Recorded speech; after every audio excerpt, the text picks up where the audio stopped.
நமச்சிவாய சிவாய நம. அனைத்து தமிழ் உள்ளங்களுக்கும் கனிவான வணக்கங்கள். நிகழும் ஸ்ரீ மங்களகரமான குரோதி ஆண்டு ஆடி மாதம் 16ஆம் தேதி வியாழக்கிழமை அன்று துவாதசி திதியில் மிருகசிரிசம் நட்சத்திரத்தில் வியாகாதம் நாமயோகத்தில் தைத்தூலம் கரணத்தினில் மகா பிரதோஷம் கூடிய நன்னாளில் இந்த மகத்தான ஆகஸ்ட் மாதம் பிறக்கிறது. இம்மாத கிரகநிலை என பார்த்தால் ரிஷபராசியில் குரு பகவானும் செவ்வாய் பகவானும், கடகராசியில் சூரிய பகவானும் புதன் பகவானும், சிம்ம ராசியில் சுக்கிர பகவானும், கன்னிராசியில் கேது பகவானும் உள்ளனர். கும்பராசியில் சனி பகவான் வக்ர நிலையில் உள்ளார். மீனராசியில் ராகு பகவான் சஞ்சாரம் செய்கின்றார்.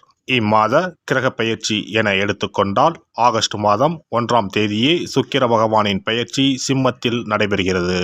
ஆகஸ்ட் 17ஆம் தேதி சூரிய பகவான் சிம்ம ராசிக்கு பெயர்ச்சியாகின்றார். ஆகஸ்ட் மாதம் 26ஆம் தேதி செவ்வாய் பகவான் மிதுன ராசிக்கு பெயர்ச்சியாகின்றார். ஆகஸ்ட் மாதம் 26ஆம் தேதி சுக்கிர பகவான் கன்னி ராசிக்கு பெயர்ச்சியாகின்றார். இம்மாதம் 31ஆம் தேதி புதன் பகவான் சிம்மத்திற்கு பெயர்ச்சியாகின்றார். இந்த கிரகங்களின் சஞ்சாரம் மற்றும் இடப்பெயர்ச்சியால் உங்கள் ராசிக்கு இம்மாதம் என்னென்ன பலன்கள் கிடைக்கப் போகின்றது என்பதனையும், அசுப பலன்கள் ஏற்படுமாயின் ராசிக்காரர்கள் செய்ய வேண்டிய பரிகாரம் என்ன, வழிபட வேண்டிய தெய்வம் யார் என்பதனையும் காண்போம். உங்கள் வாழ்வில் வளமும் நலமும் செல்வ செழிப்பும் பெற்று வாழ்வில் உயரிய நிலையை அடைய எல்லாம் வல்ல எம்பெருமானை வேண்டி விரும்பி கேட்டுக்கொள்கிறேன். துலாம் ராசி அன்பர்களே, இந்த மாதம் மனம் மகிழும் சம்பவங்கள் நடைபெறும். உடல் ஆரோக்கியத்தை தரும். வீண் கவலைகள் நீங்கும். தடைப்பட்ட காரியங்களில் தடைகள் நீங்கி சாதகமாக நடந்து முடியும். வழக்கு விவகாரங்களில் சாதகமான நிலை காணப்படும். தொழில் வியாபாரம் தொடர்பான காரியங்களில் இருந்த தடைகள் விலகும். போட்டிகள் குறையும். புதிய ஆர்டர்கள் பெறுவதற்கான தடைகள் நீங்கும். உத்தியோகத்தில் இருப்பவர்களுக்கு அலுவலகம் தொடர்பான அலைச்சல்கள் குறையும். குடும்பத்தில் இருப்பவர்களுடன் இணக்கமான போக்கு காணப்படும். கணவன் மனைவிக்கு இடையில் இருந்த மன வருத்தங்கள் நீங்கும். பிள்ளைகளின் எதிர்கால நலன் குறித்து கவலை உண்டாகலாம். பெண்களை பொறுத்தவரை இம்மாதம் வீண் செலவுகள் குறையும். பயணங்கள் செல்ல நேரலாம். திறமையான செயல்கள் மூலம் எடுத்த காரியம் சாதகமாக நடந்து முடியும். மாணவர்களுக்கு கல்வியில் முன்னேற்றத்திற்கு இருந்த முட்டுக்கட்டைகள் விலகும். சக மாணவர்களின் ஒத்துழைப்பு இருக்கும். கலைத்துறையினர் எல்லா நன்மைகளையும் தடையின்றி அடைவீர்கள். இதுவரை தொந்தரவு கொடுத்து வந்த நோய் விலகும். அதனால் ஏற்பட்ட மனபாரம் குறையும். வரக்கூடிய உபரி வருவாயால் கடன் அடைபடும். அரசியல் துறையினருக்கு புதிய ஒப்பந்தங்கள் கை கொடுக்கும். எந்த கொள்முதலையும் தயக்கமின்றி செய்யலாம். வியாபாரம் பெருகும். போட்டியாளர்கள் விலகிச் செல்வார்கள். நட்சத்திர பலன்கள். சித்திரை நட்சத்திரம். இந்த மாதம் மிகவும் விரும்பிய நண்பர்களை விட்டு பிரிய வேண்டிய நிலை வரலாம். உங்களின் பொருட்களை மிகவும் கவனமாக பார்த்து கொள்ளவும். தூக்கம் இல்லாமல் தவிக்கும் நிலையில் உள்ளவர்களுக்கு யோகா போன்ற பயிற்சிகளை செய்வது நன்மையை தரும். சுவாதி நட்சத்திரம். இந்த மாதம் தாய்மாமனிடம் கருத்து மோதல்கள் ஏற்படுவதற்கு வாய்ப்புகள் இருப்பதால் விட்டு கொடுத்து செல்வது நல்லது. உத்தியோகத்தில் இருப்பவர்கள் அதிகமான உழைப்பினை கொடுக்க வேண்டி இருக்கும். வேலையில் கவனமுடன் செல்வது நல்லது. விசாகம் நட்சத்திரம். இந்த மாதம் எல்லா நன்மைகளையும் தடையின்றி அடைவீர்கள். மாணவர்கள் கல்வியில் முன்னேற்றம் காண்பார்கள். இதுவரை தொந்தரவு கொடுத்து வந்த நோய் விலகும்.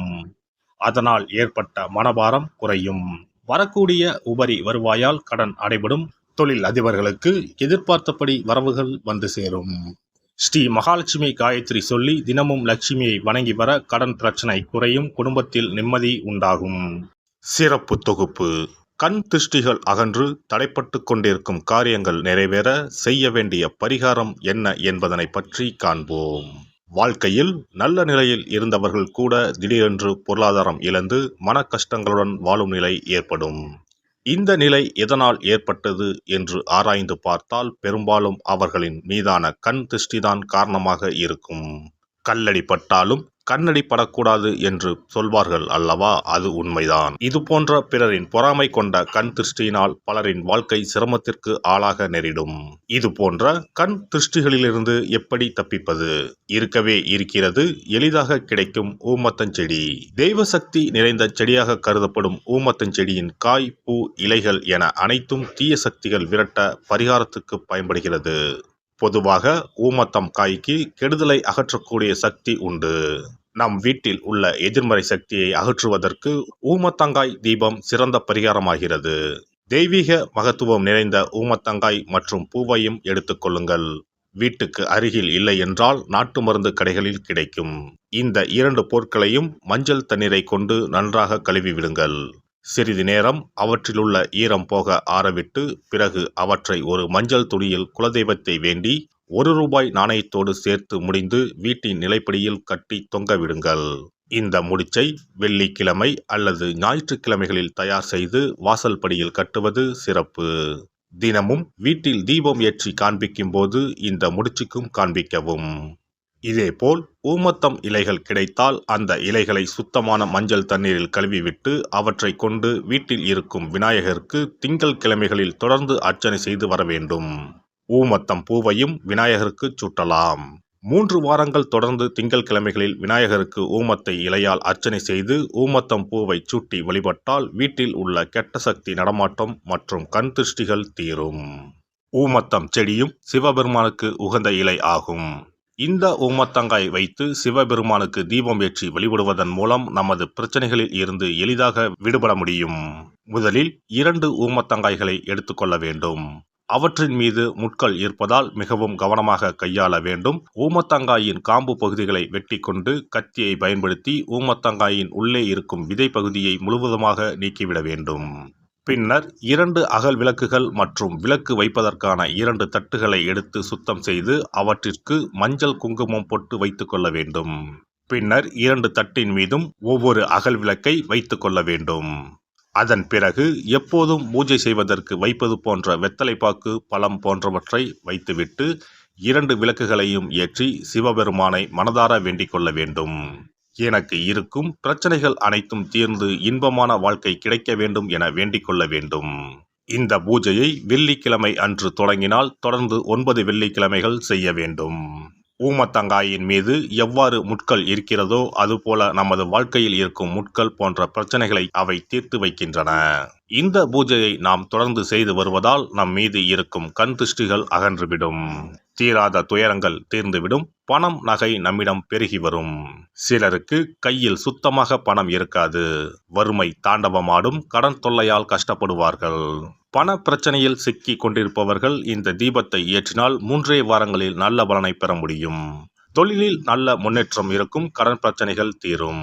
உறவினர்களிடையே பகைமை இருந்தால் அவையும் மறைந்துவிடும். நோய்வாய் உள்ளவர்கள் இந்த தீபத்தை ஏற்றுவதன் மூலம் நல்ல பலனை பெற முடியும். பொதுவாகவே எந்த பரிகாரம் என்றாலும் அதை முழு நம்பிக்கையுடன் செய்தால் மட்டுமே முழு பலன் கிடைக்கும் என்பதை நினைவில் கொள்ளுங்கள்.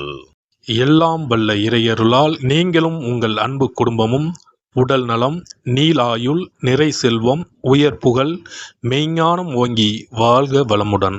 இந்த வீடியோ பதிவு உங்களுக்கு பிடித்திருந்தால் லைக் பண்ணுங்க, கமெண்ட் பண்ணுங்க, ஷேர் பண்ணுங்க. மறக்காம சப்ஸ்கிரைப் பண்ணுங்க. பக்கத்துல இருக்கிற பெல் பட்டனை கிளிக் பண்ணுங்க. நன்றி, வணக்கம். ஓம் நமச்சிவாய. சிவாய நம.